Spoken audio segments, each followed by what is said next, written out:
So, Space Marine 2 has now come out, and with it has come a stark increase in gym memberships. Testosterone has gone up about 30% around the world, male loneliness has gone down about 20%, and if you listened closely enough during its release, you would have heard the sound of every man's balls collectively dropping about 5 inches lower. Personally for me, not only does it have me diving hard into the overbearing sea that is 40k lore, but it also got me thinking about other games like Space Marine 2. You know, games that make you feel the very masculine urge to join up with a band of elite soldiers to take on and fight for a cause greater than ourselves, where the odds are stacked against us as we fight against and triumph over a foe that seeks nothing but our destruction. It's a very relatable feeling, I'm sure you understand, and while there are a couple of games that fit that description, I feel like there was really only one true option to choose from.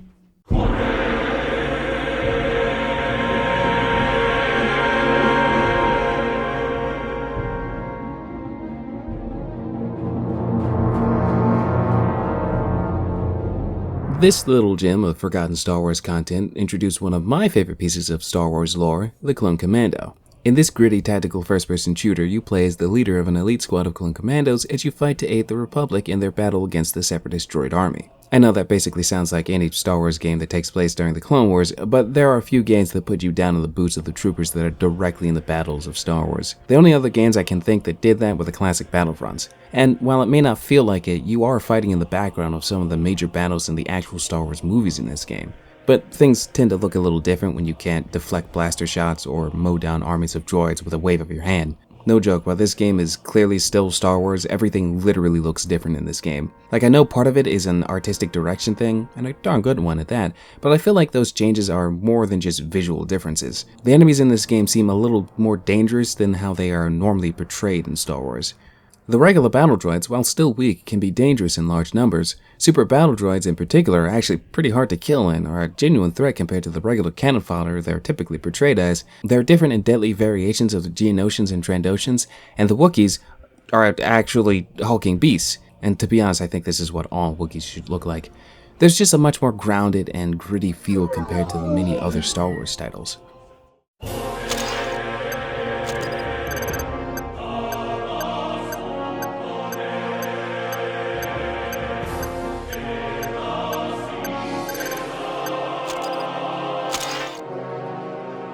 Personally, one of the tropes I like most in stories is when they take a moment to step away from the high-stakes main plotline and instead choose to focus on some of the smaller, minor characters. It oftentimes gives you a chance to see the story from a different perspective, to see how those major events are affecting people on a smaller, more grounded scale. A good example of this would be Halo ODST. You may have saw that example coming a mile away, but it's personally one of my favorite Halo campaigns. Mainly because it takes a moment to look at the Covenant War from the human soldier/civilian perspective. While it is fun playing as the Chief gunning through Covenant forces time and time again to save humanity, ODST reminds us that not everybody is a 7-foot-tall super soldier with advanced armor and weapons who can take on some of the most dangerous enemies humanity has. Most soldiers and civilians are just trying to survive and or aid in the war in any way they can. However, as much as I may love ODST, Star Wars I think has some of the best of those grounded stories. I mean, some of the best episodes in the Clone Wars series, in my opinion, were the ones that focused on just the clones. And don't get me wrong, it will always be entertaining watching the grand-scale wars of the Republic and Separatists or the Rebels and Empire, or seeing Jedi and Sith duke it out in fast-paced lightsaber duels, but sometimes it's nice to slow down for a moment and check in with some of the smaller people affected by the conflict. Oftentimes what makes these moments particularly interesting to watch is that we get to see who the normally nameless soldiers are, what their personalities are, what some of the things they like and care about are. It just gives so much greater context to the conflict and makes you start thinking about and care for what would have been the random nameless soldiers that would have meaninglessly died in any other scenario. And sometimes I think it can be forgotten with all the fantastical elements of Star Wars that the galaxy is almost constantly at war. I mean, it's in the title. Under all the grandeur and space opera drama of the main plot of Star Wars, by rights are ugly, gritty wars that span an entire galaxy, with what realistically should be literally billions of people at any given time putting their lives on the line and often dying to win. Star Wars is frankly just like 40k, but a lot less dark when you think about it. It's games like Republic Commandos that allows us to take a magnifying glass to these gritty wars and see things from the plain soldier's view. While you may not be exactly normal by human/clone standards in this game, you're still being thrown headfirst into the perilous unseen war zones of the Clone Wars, and we get to see some of the big moments within Star Wars from the view of soldiers whose invaluable work will never really see the light of day. Not only that, but we get to see how they react and deal with these events in the moment. While your squad may be elite commandos ready to get any job done, you do see other clones that are often scared and sometimes cowardly in the face of everything that's going on. And even your own team gets shaken up when they lose one of their own.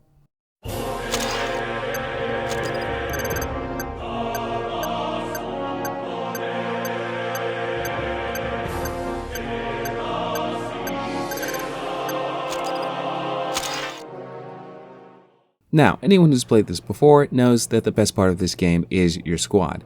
Delta Squad is comprised of 4 members, counting yourself. 3-8, or Boss, is who you play as. He's the commanding leader of Delta Squad. 6-2, Scorch, is the goofball demolitions expert. 4-0, Fixer, is the straight-laced technician.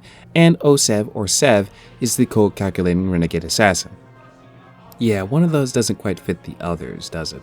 Outside of their different skill sets, their unique, if not a little stereotypical personalities and how they play off of each other are what make the squad what it is. Scorch's lighthearted personality keeps things from ever seeming too serious. While Fixer may come across as a mood killer, he does a good job of keeping the other two in check, and despite being a bit dark and blunt, Sev, I'd argue, has the greatest sense of humor as he uses his dark humor and competitiveness to mess with and tease Scorch and Fixer, keeping him from ever being too edgy.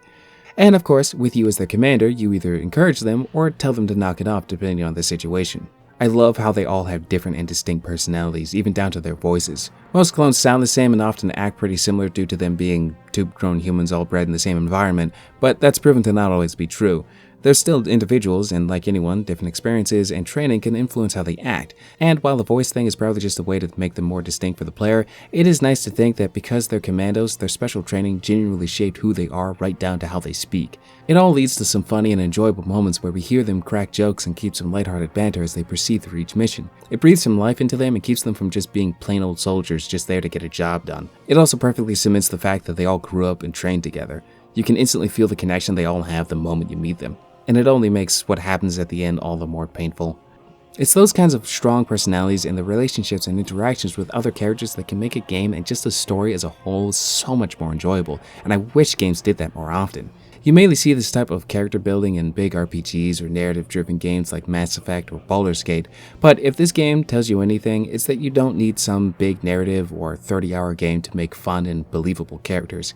I realize I may be looking a little too far into it, but I enjoy conversational banter like that in games. It adds a level of authenticity to the characters and makes them feel like real people rather than just characters on a screen. Now, gameplay-wise, squad combat is the name of the game here. While your squad is completely autonomous and more than capable of fighting for and supporting themselves, you can give them specific commands to take up certain positions, set bombs, hack doors, etc. You can also do all these actions yourself, but don't think that means you can just go at it alone. Aside from just being great for when you need multiple things done at once, the game fully expects you to make use of your team as you progress and will throw you into situations where you'll have to do just that. So knowing where and how to delegate tasks between you and your squad is kind of important, as you may find it more convenient to send a squad mate to set a bomb while you fight off enemies, or you may want to do it yourself while your team protects you, which feeds nicely into the theme of the game being that your squad is not only your greatest ally, but also your greatest weapon. With that said, it is important to be able to function on your own, as there are a couple of parts in this game where you're forced to split up from your squad and fend for yourself.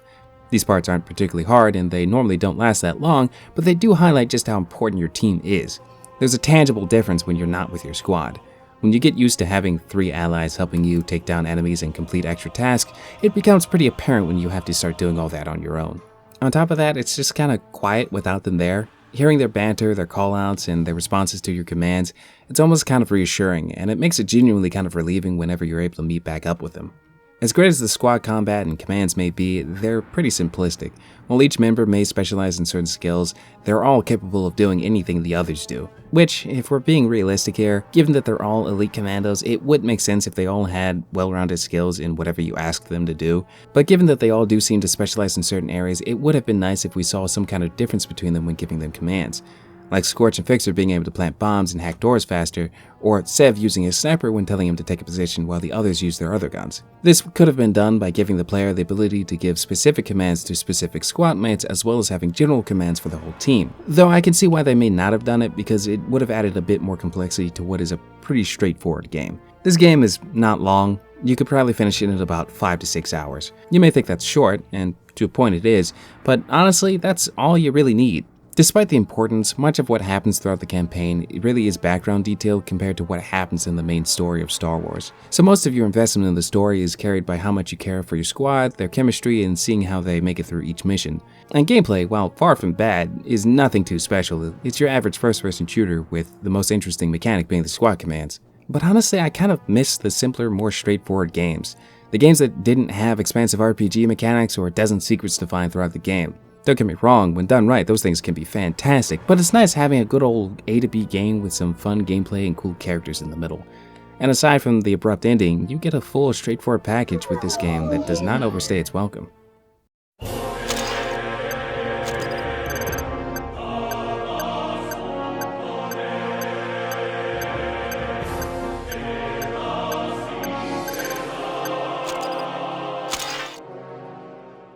Alright, I've mentioned it a couple times at this point, so I feel like I should talk about it. The greatest injustice this game ever had was not getting a sequel.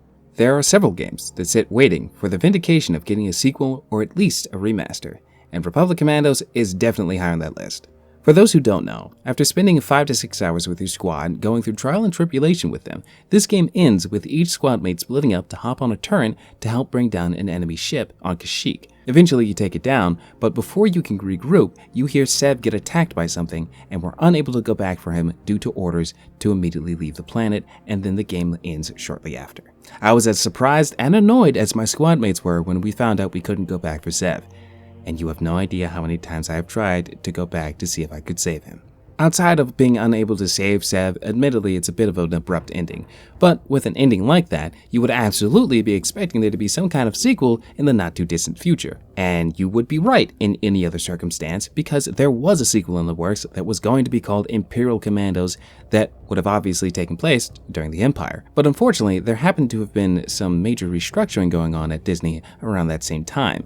And unfortunately, the sequel was one of the unfortunate victims of that restructuring. Apparently, despite the success of Republic Commandos among fans, it didn't make enough money to justify the sequel's continued development. The most annoying thing about it all is that we not only never get a resolution for the abrupt cliffhanger ending, but we also never get to see what happened to Sev. I mean, yeah, we basically know what's going to happen because of the movies, and yeah, there are books too, but one, many people are not going out of their way to read the books, myself included, and in terms of the game, Delta Squad's story remains unresolved. It all just makes the ending hit so much harder, and not in a good way. And that's not even talking about how cool it would have been to see the Empire through the eyes of clones that were turned by Order 66. Ooh, just talking about all the potential causes me pain.